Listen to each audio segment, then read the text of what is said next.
Imagina el ejército más aterrador que jamás hayas visto. No aterrador por sus números, no por su furia, sino por el hierro, de pies a cabeza, hierro. El caballo, hierro. El jinete, hierro. Un muro móvil de metal cargando hacia ti a toda velocidad. Lanzas bajadas, el suelo temblando bajo el peso de todo aquello. Ahora imagina que estás sosteniendo un garrote de madera. Esa es exactamente la situación que enfrentaron los soldados romanos en el año 272 después de Cristo, en una llanura plana y ardiente en el corazón de Siria. Y de alguna manera, los hombres con los garrotes de madera ganaron. Esta es la historia de la batalla de Mesa. Una batalla que debería haber sido imposible. Una batalla que terminó con el imperio de una reina, humilló a la caballería más temible que el mundo antiguo jamás había producido, y demostró una verdad de la que ninguna cantidad de armadura puede protegerte. Una mala estrategia te matará más rápido que cualquier espada. Roma del siglo III. Y la palabra crisis ni siquiera comienza a describir lo que estaba sucediendo. El imperio que había gobernado el mundo conocido durante siglos se estaba desgarrando desde adentro. Los emperadores ya no morían de vejez, morían en las espadas de sus propios soldados. Los generales se declaraban emperadores. Otros generales se declaraban emperadores para luchar contra esos generales.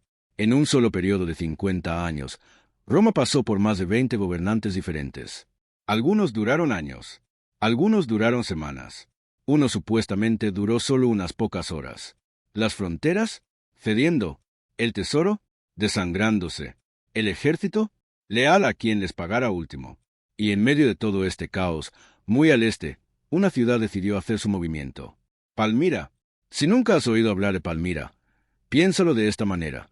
Imagina una ciudad plantada justo en la encrucijada de cada ruta comercial importante que conectaba Roma con Persia, Egipto y las profundidades de Asia. Cada caravana de mercaderes, cada cargamento de seda, cada jarra de especias, todo pasaba por o cerca de Palmira. La ciudad era obscenamente rica. Y las ciudades ricas, cuando se les da el líder adecuado, se vuelven peligrosas. El líder adecuado, en este caso, era una mujer llamada Zenobia. Ahora, cuando decimos reina, no imagines a alguien sentada detrás de una cortina mientras los consejeros toman las decisiones reales. Zenobia no era nada de eso. Fue educada en filosofía griega, fluida en múltiples idiomas, y lo suficientemente astuta como para superar en maniobras a generales que habían pasado sus vidas enteras en la guerra. Cabalgaba con sus tropas, cazaba, gobernaba, y tenía ambiciones que hacían sudar a los hombres más poderosos de Roma a través de sus togas. No solo gobernaba Palmira, tomó Egipto, avanzó hacia Asia Menor, cortó algunos de los territorios más esenciales de Roma, incluyendo el suministro de grano de Egipto del que dependía la ciudad de Roma para alimentar a su población. Y luego, como si quisiera hacer su mensaje absolutamente claro, le dio a su propio hijo el título de Augusto. Augusto, el título que pertenecía exclusivamente al emperador romano. Eso no fue un error diplomático. Eso fue una declaración. El hombre que recibió esa declaración fue el emperador Aureliano, un soldado de soldados. El tipo de líder que había escalado cada rango a través de pura supervivencia, batallas, campañas, sangre y disciplina.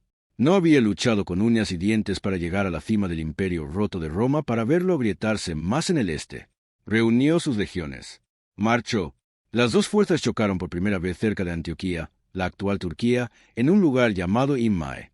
Aureliano ganó, pero no quebró a Zenobia. Ella retrocedió, se reagrupó y eligió su siguiente posición cuidadosamente. Una llanura plana y ampliamente abierta cerca de la ciudad de Mesa, en lo que ahora es el oeste de Siria. Eligió ese terreno a propósito, porque el terreno plano y abierto es donde su arma más grande se volvía imparable. Los Clivanarii. Di esa palabra en voz alta. Clivanarii. Incluso el nombre suena pesado. Estos no eran caballería ordinaria. Estos eran los jinetes acorazados más avanzados que el mundo antiguo jamás había desplegado. El jinete llevaba placas de hierro completas, cabeza, torso, brazos, piernas. El caballo llevaba armadura de escamas de hierro desde el cuello hasta el flanco. Juntos, una sola unidad de Clivanarii pesaba el equivalente a un refrigerador moderno moviéndose a galope completo. Llevaban largas lanzas que se extendían mucho más allá del alcance de un hombre, y detrás de esas lanzas había cientos de kilos de impulso de hierro. En una carga directa a través de terreno abierto, nada los detenía. Las líneas de infantería no los frenaban, las borraban. Una carga de Clivanarí golpeando una línea ininterrumpida de soldados era como lanzar un muro de piedra contra una fila de velas. No había mantener la línea. Solo había impacto, y luego silencio. Zenobia tenía miles de ellos, y los colocó en terreno plano y abierto sin árboles, sin colinas, sin ríos para romper su carga. En el papel, esto había terminado antes de empezar. Aureliano miró esta situación y no entró en pánico. Pensó. Tenía legionarios, veteranos duros y experimentados de los Balcanes que habían sobrevivido brutales guerras fronterizas. Tenía su propia caballería, pero era caballería ligera, rápida, maniobrable, sin posibilidad contra el muro de hierro opuesto en una colisión frontal. Así que Aureliano se hizo una pregunta diferente. No cómo lucho contra esto, sino cómo uso esto en su contra. La respuesta estaba escondida a plena vista, o más bien, quemando directamente desde arriba. El sol, el medio de la llanura siria, calor del mediodía. El hierro absorbe el calor como un horno. Un hombre en placas de hierro completas parado quieto bajo ese sol ya está incómodo.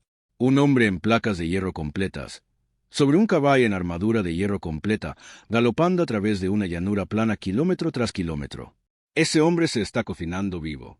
Y también su caballo. El plan de Aureliano era elegante en su crueldad. Ordenó a su caballería ligera, los jinetes rápidos y sin armadura, hacer algo que parecía, para todo observador, cobardía. Cuando los Clivanarí comenzaron su carga, la caballería romana giró y huyó. Retirada completa, espaldas volteadas, galopando lejos. Ahora ponte la mente de un comandante Clivanarí viendo esto. Tu muro acorazado acaba de comenzar a moverse. La caballería enemiga, más ligera, más rápida, ha girado y huido. Este es el escenario soñado. Una persecución. Terreno abierto, sin obstáculos. Estás en formación, completamente armado, y el enemigo te está mostrando sus espaldas. Persigues, y eso es exactamente lo que hicieron. La persecución se extendió a través de la llanura, kilómetro tras kilómetro bajo ese sol despiadado. La caballería romana se mantuvo lo suficientemente adelante para permanecer fuera del alcance de las lanzas, atrayendo los Clivanarí más y más lejos de su posición inicial, más lejos de su apoyo de infantería, más adentro del calor. Y el hierro empezó a fallar. No dramáticamente, no de una vez. Sucedió de la manera en que el agotamiento siempre sucede, silenciosamente, luego completamente. Primero los caballos comenzaron a luchar. Cada animal estaba cargando su propio peso corporal, más el peso de la armadura de hierro, más el peso de un jinete acorazado. En el calor, su respiración se volvió laboriosa. Su ritmo disminuyó. La poderosa formación que había parecido tan invencible minutos antes comenzó a deshacerse por las costuras. Los caballos más rápidos surgieron adelante. Los más lentos se quedaron atrás. El muro apretado e imparable, todo el punto de los Clivanarí, se disolvió en una línea dispersa e irregular extendida a través de kilómetros de llanura abierta. Jinetes individuales, separados de la masa, jadeando en sus caparazones de hierro. Aureliano observó y esperó, y cuando llegó el momento, cuando la formación estaba rota y los caballos estaban agotados, dio la orden. La caballería romana se detuvo, dio la vuelta y cargó de regreso. Simultáneamente, la infantería romana que había sido mantenida en reserva, escondida en los flancos, surgió hacia adelante desde ambos lados. La trampa se cerró. Y aquí es donde Aureliano mostró exactamente cuán profundamente había pensado esto. Sabía que las espadas no funcionarían. Había estudiado específicamente la armadura de los Clivanarí, esas escamas de hierro superpuestas que desviaban los filos de las espadas de la manera en que un techo desvía la lluvia. Un golpe de espada sobre armadura de escamas no penetra. Resbala, se desvía, desperdicia energía. Sus legionarios con espadas estándar se agotarían cortando hierro mientras los jinetes se recuperaban. Así que trajo un tipo diferente de soldado. De Palestina, había reclutado tropas armadas con pesados garrotes de madera. Madera dura, gruesa, nudosa, densa. No elegante, no glamorosa, pero brutalmente efectiva. Porque un garrote no intenta cortar a través de la armadura. No necesita hacerlo. Un garrote transmite la fuerza a través de la armadura. No necesitas perforar el hierro cuando puedes colapsar el hierro sobre el cuerpo dentro de él. Un golpe fuerte a un casco de hierro no necesita agrietar el metal. Solo necesita transferir suficiente energía al cráneo debajo de él. La física hace el resto. Los Clivanarí, agotados y dispersos, habían perdido sus mayores ventajas: formación impulso y movilidad.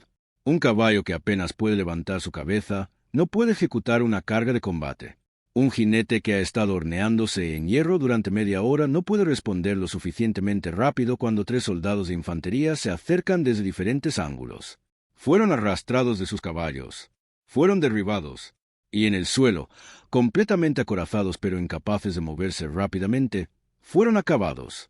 La caballería de élite del Antiguo Oriente, la fuerza que había parecido indestructible una hora antes, fue desmantelada pieza por pieza a través del polvo de esa llanura siria. Zenobia y su general Závidas observaron desde la posición de mando mientras su ejército colapsaba. No había nada que hacer. La mejor unidad de toda su fuerza había desaparecido. La infantería, al ver a los Clivanari fallar, perdió el ánimo. La retirada se convirtió en derrota. La derrota se convirtió en masacre. Zenobia retiró lo que quedaba y se retiró a la propia Palmira. No le quedaban buenas opciones, pero intentó un movimiento final, cabalgando hacia Persia en camello, esperando llegar a los persas y rogar por una alianza que aún pudiera salvarla. La caballería romana la interceptó en el Éufrates. La atraparon antes de que pudiera cruzar. Palmira fue rodeada. Cuando resistió, fue saqueada. Cuando se rebeló por segunda vez después de eso, Aureliano la arrasó completamente. La ciudad que se había atrevido a desafiar a Roma fue reducida a escombros. Zenobia fue llevada de regreso a Roma como prisionera. Caminó, o fue obligada a caminar, en el desfile de triunfo de Aureliano a través de las calles de la capital. Y porque Roma siempre sabía cómo hacer una declaración, incluso sus cadenas eran teatrales. Oro puro. Grilletes de oro sólido, tan pesados que los esclavos tenían que caminar junto a ella solo para ayudarla a cargarlos. Una reina, en cadenas de oro, llevada a través de las calles del imperio que había intentado quebrar. ¿Qué sacamos realmente de esto? Sería fácil convertir esto en una simple lección sobre cerebro contra fuerza bruta. Y sí, eso es parte de ello. Aureliano no tenía un arma que pudiera igualar a los Clivanari. Así que convirtió a los Clivanari en su propia arma, la apuntó al suelo y dejó que la gravedad y el sol sirio hicieran el trabajo. Pero hay algo más profundo aquí. Zenobia no era estúpida. Závidas no era descuidado. Tenían un ejército legítimo, experiencia real y un arma que probablemente nunca les había fallado antes. El problema fue que confiaron en lo que siempre había funcionado: la carga, la formación, el impacto del hierro, sin preguntarse si funcionaría esta vez, en este terreno, contra este enemigo. Vieron a la caballería romana huir y vieron lo que esperaban ver: debilidad. Victoria. Una invitación. No vieron la trampa, porque la trampa se veía exactamente como lo que querían. Ese es el tipo de error más peligroso. No el que viene de ignorar lo obvio. El que viene de estar absolutamente seguro de que tienes razón. Aureliano ganó porque nunca dejó de cuestionar. Cuestionó sus armas. ¿Funcionarán las espadas contra esta armadura? Cuestionó su caballería. ¿Pueden ganar una pelea directa? No. Entonces, ¿qué pueden ganar? Cuestionó el terreno, el calor, la física del hierro bajo un sol desértico. Cada respuesta lo llevó al mismo lugar. No luches contra los Clivanari. Haz que los Clivanari luchen contra sí mismos. Una lección del año 272 después de Cristo que no ha envejecido ni un solo día.